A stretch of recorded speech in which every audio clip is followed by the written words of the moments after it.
Muy buenas tardes, ¿cómo les va? Empezamos una nueva emisión de Los Siete Locos. Tenemos mucho material hoy en el programa, pero queremos empezar recordando a Hermenegildo Sabat, el gran dibujante argentino que murió esta semana. Estuvo varias veces en el programa Sabat charlando con nosotros y vamos a homenajearlo pasando un pedacito de uno de los tapes. Ahí lo vemos.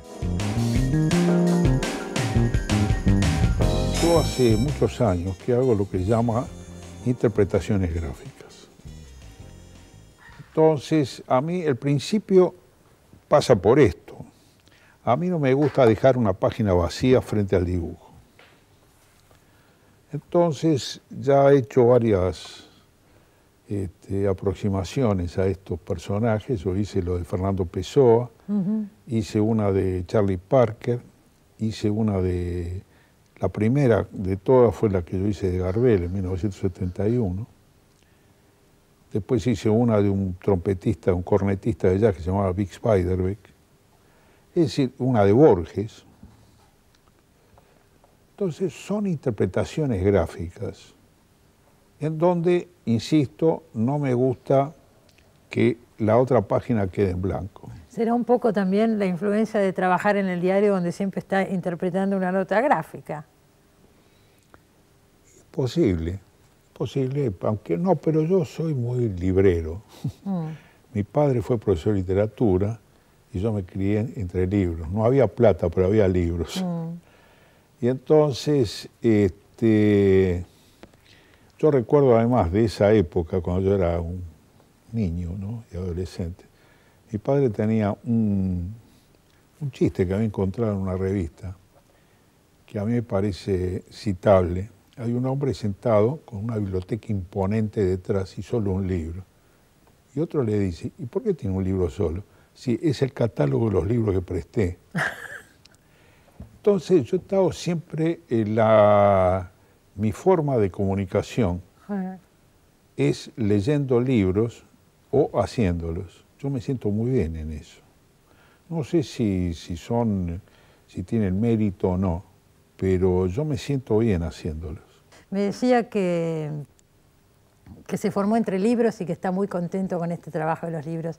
Y el trabajo diario en el diario, digamos, el trabajo cotidiano lo sigue gratificando, no está cansado. Hacer humor político recibió mucho apoyo últimamente por una crítica que le hizo a la presidenta sin nombrarlo y fue muy apoyado. Bueno, ¿cómo vive todo eso? Hay una cosa, Cristina, ese trabajo que yo hago es mi trabajo, yo me gano la vida con eso. Yo no tengo ni agente, ni tengo galerista, así que yo dependo para vivir. ¿No vende sus cuadros? Los cuadros no se venden, los cuadros se compran. ¿Y no se compran? Se compran a veces. Bueno, pero usted vive de su trabajo en el diario, así que no se lo cuestiona. No, yo trabajo como si esta noche fuera la última vez. Yo estoy satisfecho con eso. Muchísimas gracias por haber venido. Muchísimas gracias. Hace rato que no venía por el programa. No voy a ningún lado. Yo. Bueno, acá lo tenemos, señor.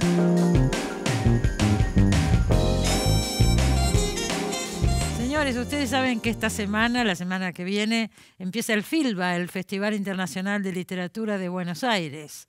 Hay muchos autores invitados, muchísimas actividades. Nos visitan su directora y algunas autoridades y vamos a hablar un poco de la agenda del FILBA que cumple 10 años este año. Y vamos a hablar también de la muestra de Calder, el gran escultor norteamericano que está en este momento en la Fundación Proa en La Boca. Pero empezamos con una muy conocida escritora argentina que viene a presentar su nuevo libro, en este caso de cuentos. Ahí la presentamos. Claudia Piñeiro nació en Bursaco en 1960. Es autora, entre otros títulos, de Las viudas de los jueves, Tuya, Las grietas de Jara, Una suerte pequeña y Las maldiciones. Varias de sus novelas fueron adaptadas y llevadas al cine. ¿Quién no? Es su primer libro de cuentos publicado. Bueno, señores, ¿quién no? Primer libro de cuentos de Claudia Piñeiro. Sí. ¿Por qué se llama ¿Quién no?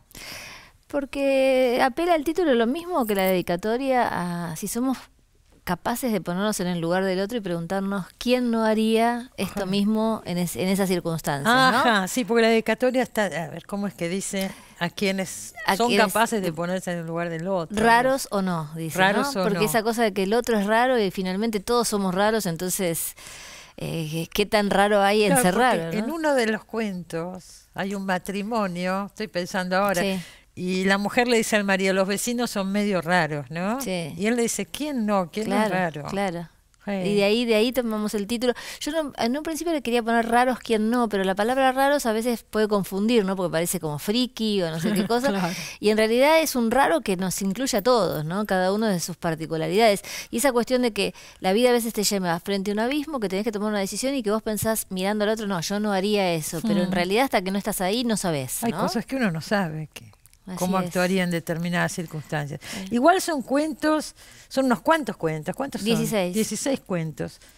Son muy distintos entre sí. Sí. Hay temas muy diferentes Sí. acá, ¿no? Sí, sí. Y además son de distinta época. Eso también, pues es que lo noté mucho cuando hice, no tanto cuando los revisé, que los revisé muchísimo y con las editoras y demás, sino cuando grabé el audiolibro, porque el audiolibro de este libro lo hice con mi voz la primera ¿sí? vez. Y al leer era clarísimo qué cuentos eran de de los cada últimos etapa. y de otro momento, sí. Sí. Hay uno que yo había leído en algún lado, lo estaba leyendo anoche y decía, ¿dónde leí yo este cuento? A ver cuál, yo te digo. ¿Dónde lo Esta mujer que el marido muere en un accidente de avión. lo leíste en Verano 12. En verano 12 había Sí, salido. Bueno. sí, gracias a Verano 12 escribí unos cuantos cuentos, porque a mí, naturalmente, cuando empiezo a contar una historia, me tira la novela, pero los cuentos me encantan y al principio, por el hecho de ir al taller de Sacomano, que uno lleva siempre material para compartir y que es más fácil compartir un cuento que una llegar el primer novela. día con una novela y decirle, hola, traje una Les novela voy a a la leer compañera. 500 páginas, sí. Así que escribí muchos cuentos durante esa etapa y muchos cuentos ahora, en estos últimos años, porque me pedían de Te Verano piden. 12 o del País de España o de alguna publicación en Alemania que salieron allá traducidos. Sí. Algunos salieron en antologías. Entonces, a lo largo de estos años igual seguí escribiendo cuentos. Lo que no había hecho era reunirlos en un libro, ¿no? A ver, recién dijiste el taller de Guillermo Sacomano, que vos siempre recordás que fuiste a ese taller. Yo pensaba, ¿cuántos años hace que estabas en el taller de Guillermo Sacomano? Y Las viudas de los jueces se publicó en el 2005, o sea que ahí ya tenemos 13. Y yo ya para ese entonces hacía como 3 años, desde 2010, 2009 debo haber ido, ¿no?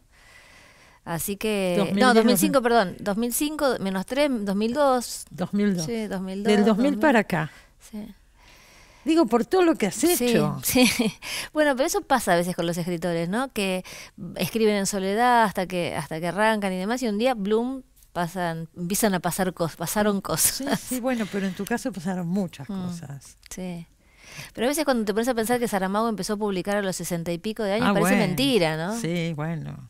Esas obras que Es parecen... un caso único, te diría, sí, extraordinario. sí. Bueno, vos empezaste joven, Claudia, Sí, eras sí, joven. sí. Pero de todas maneras es un cambio de vida muy grande. Eras Sí. contadora de empresas, Sí.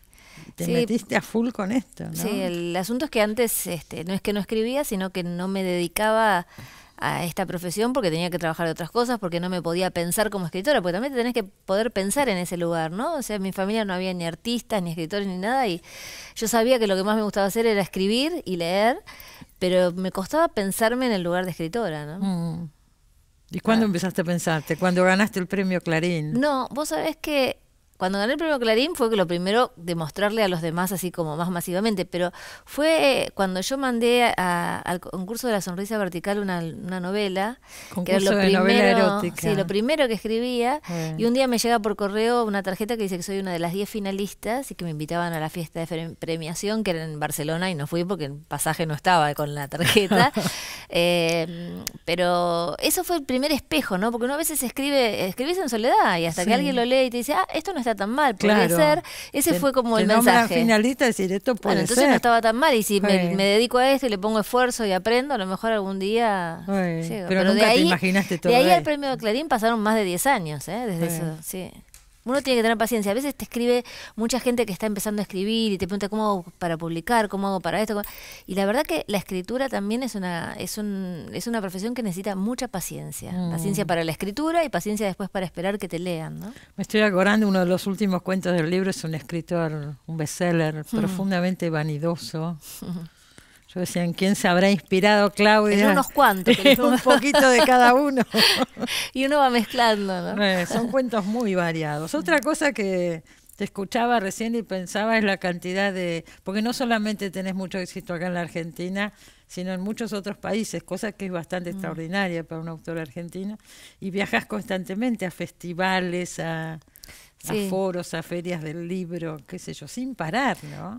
Sí, la verdad que tengo suerte que, además, me pasa, por ejemplo, ahora en Portugal, voy por una suerte pequeña, y a lo mejor a México fui por una de las novelas policiales a un festival de policiales. Te Entonces, invitan por un libro concretamente. claro, y eso hace como que siguen vivos, ¿no? Porque a lo mejor es un libro que acá ya pasó, pero te llaman a otro país porque en ese país se acaba de traducir ese. Por ejemplo, me invitaron a Zúrich en el verano por Las Maldiciones, por la versión alemana de Las Maldiciones. Entonces vuelve a aparecer Las Maldiciones y así es como una nueva vida de libros que para uno ya no son el último del que estás hablando, ¿no? ¿Cuántos son? ¿Sabés cuántos son? 12, creo. 12. Y vos sabés que, por ejemplo... Todas novelas hasta ahora. Todas novelas, este libro de cuenta. Y en España, una de las novelas que había quedado sin publicar era Elena Sabe. Y se va a publicar en enero en España. Así que de nuevo, vuelve Elena Sabe. Y así... Y vas para España. Sí. Pero claro, así que, los vas acompañando. Hay que acompañarlos, sí. ¿Qué pasa con... Este año además pasó algo muy especial porque te involucraste en temas extraliterarios, digamos. Vos viniste por última vez acá, después del discurso de la Feria del Libro, donde hablamos un poco de todo eso, pero después del discurso de la Feria del Libro, vino el tema del debate por el aborto, donde también tuviste un rol bastante protagónico, ¿no? Sí, viste que en el discurso de la Feria del Libro una de las cosas que yo preguntaba es nos tenemos que involucrar, ¿qué se espera de nosotros? Bueno, ¿no? Sí, tenemos ¿qué se espera del escritor? Sí, tenemos el rol del escritor. Y yo creo que bueno, era como poner en acción lo mismo que ya había pensado para escribir ese discurso, ¿no? Que sí, en algunos temas me interesa involucrarme, particularmente en el tema del aborto. A veces te dicen, bueno, ¿y por qué en el aborto? Yo el tema del aborto, el que lee lo que yo escribí, tengo 2 novelas que hablan del aborto, tuya y Elena Sabe. En este volumen tenés un cuento que habla del aborto que lo escribí hace 7 años, no lo escribí ahora. ¿Se había publicado en algún lado? En Telam, en el suplemento de cultura de Telam. Ah, el suplemento de Telam. Sí. Yo recuerdo que estuvimos con Claudia en el Chaco el mes pasado, en el foro de Mempo Giardinelli, y vos leíste ese cuento. Yo lo había escuchado ahí. Sí. El cuento lo leí ahí. Es tremendo, es fuertísimo. Y sí, y la verdad que en el público quedó como así como una cosa muy impactante, ¿no? de la lectura. Sí. Bueno, lo que quiero decir es eso tiene que ver con mi participación también, ¿no? Porque si vos son temas que te rondan, pero además que te obsesionan y que vienen permanentemente y luego sale en la agenda pública ese tema, es difícil no participar, ¿no? Yo me hubiera sentido muy incómoda no participando. Además sentís que podés hacer un aporte. Yo creo que sí, que los escritores tenemos algo para aportar. Eso mismo que decían en la Feria del Libro, ¿no? La cuestión de poder desarmar el discurso que nos está engañando o marcar determinado uso de palabras específicas. Hay desde nuestro oficio de escritor cosas que podemos señalar que a lo mejor a otros se le pasan desapercibido, ¿no? Vos pagaste un precio por eso, ¿no es cierto? Fuiste agredida.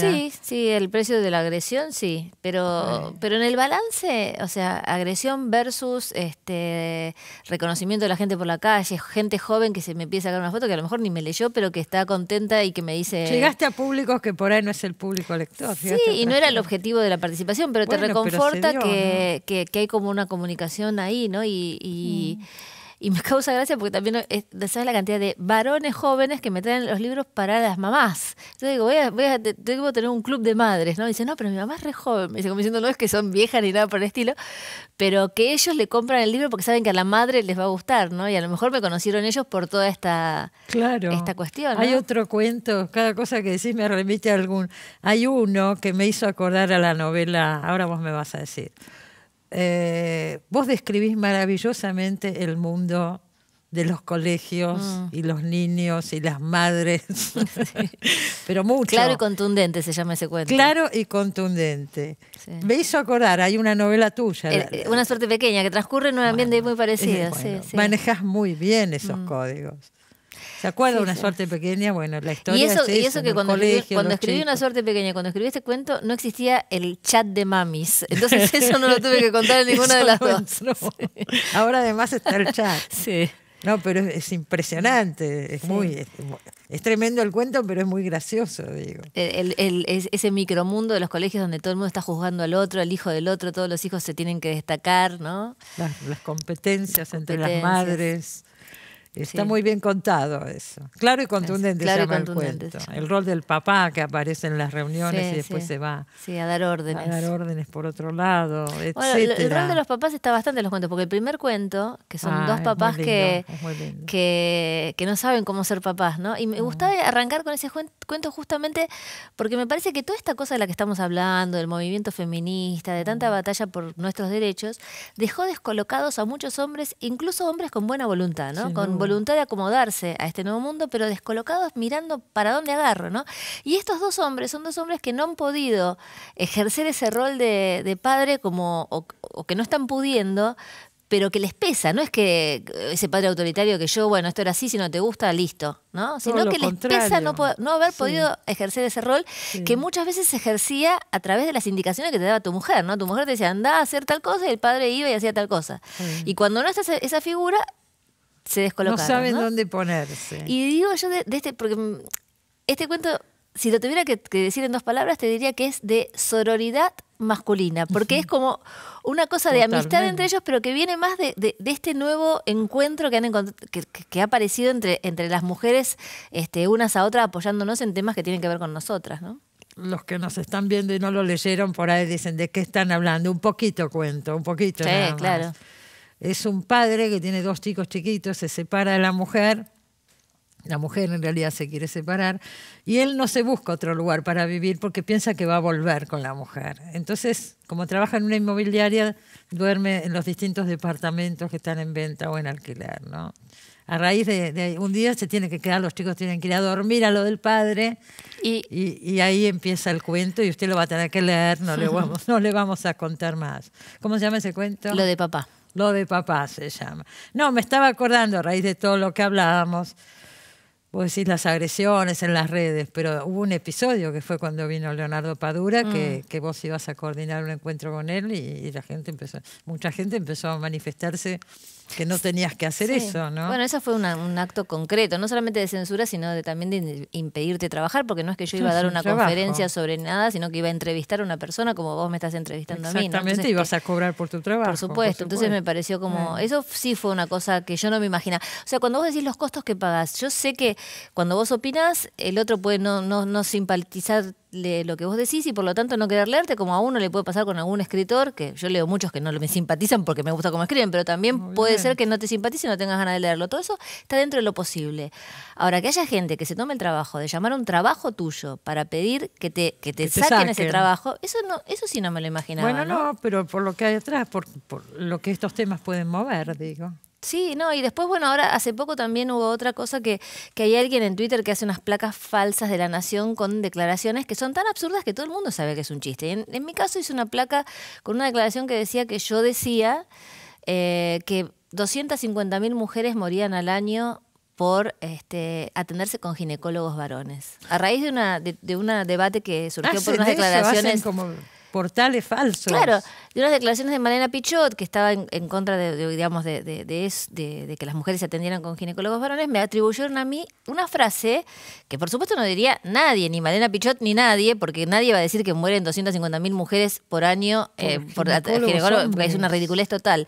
Pero este usuario de Twitter que lo hace en chiste, después es tomado por otros que no lo hacen en chiste y lo empiezan a poner en sus grupos de verdad. Y vos no sabés la cantidad de muros de Facebook donde me insultaban por haber dicho eso, como si yo hubiera dicho eso. A mí me impresiona que haya gente que pueda creer que otra persona dijo eso, para lo cual no te dan ni los números matemáticos, ¿no?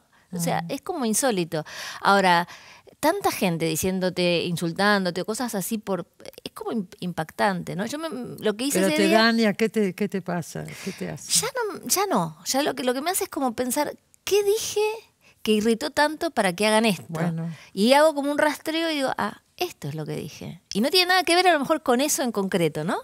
Pero es claramente una manifestación de algún tema político relacionado con las leyes. En ese caso era con la ley de educación sexual integral, que es algo fundamental que en los colegios que también hay mucha resistencia. Que hay mucha resistencia, mucha homofobia, muchas declaraciones en contra. Entonces haces algún comentario así y por otro lado salen 200 personas a... Pero creo que lo importante es que no se cumpla el objetivo, porque el objetivo es que uno diga, bueno, basta, no me meto más en estas cosas porque cada vez que me meto... Y me parece que eso hay que resistirlo, porque si no, no vamos a poder hablar de nada, ¿no? Sí, pero vos, ¿tus hijos qué dicen, por ejemplo? Bueno, tengo uno que dice, me tengo que ir de Twitter porque si no voy a salir por la calle a buscar a los que te ponen estos. Hay que tener cuidado por eso, porque ellos lo sufren mucho más que... Claro. Por supuesto que no sienten que es verdad, pero a su vez les da bronca que alguien agreda a su madre, ¿no? Lo cual... madre, claro, ¿qué te parece? Hablando de hijos y de chicos, acá hay un cuento de terror. Sí. Eso es nuevo. Sí, lo escribí hace unos años también, pero es el único cuento de terror que escribí en mi vida. Porque hay chicos en el cuento. Sí, y es bien de terror, ¿no? Sí, bastante de terror. Y es la que... Pensaba en Mariana Enríquez. Bueno, es que para mí es como cuando quise escribir un cuento de terror pensaba en Mariana Enríquez, ¿no? Y pensaba, bueno, qué tupé el mío de ponerme a escribir un cuento de terror, pero a veces uno le dan ganas de otros géneros, y de ahí sale el título ¿Quién no? Porque el Parlamento, como dijiste, es en este matrimonio que siente ruidos en... Claro, es el mismo cuento. Siente ruidos en el departamento vecino, santos de chicos, como si los estuvieran lastimando, y entonces dice, pero esta gente es rara, ¿no? Y el otro dice, ¿y quién no? Pero esos sí que eran raros. Estos son raros en serio. Sí, no, por favor, ahí nos vamos para otro lado. Sí. Así es. Bueno, ¿cómo sigue la vida? ¿Va a haber una nueva novela? ¿Qué va a pasar? La novela está en proceso, pero falta. ¿Tenés menos tiempo para escribir con todo esto? Tengo menos tiempo y además estoy escribiendo muchas otras cosas, porque estoy escribiendo muchas cosas que me piden para diarios, pero más del tipo de crónica, para guiones, para otro tipo de cosas. Entonces, esta novela, como todavía no está sentada, yo no arranqué de lleno con la novela. Pero ya tenés una idea. Sí, tengo unas ganas. Yo necesito ponerme en escritura de novela, porque a mí me ordena la vida, por decirlo de alguna manera. Claro. Así que es como lo que más tengo ganas de hacer, aparte de irme de vacaciones, que me voy una semana, es ponerme a escribir la novela. Así que espero que sea pronto. Pero en las vacaciones no, a la vuelta. No, a la vuelta. A Portugal se va Claudia Piñeiro. Bueno, gracias por haber venido. Gracias a vos, Cristina. Nos seguimos viendo. Señores, enseguida volvemos, no se vayan.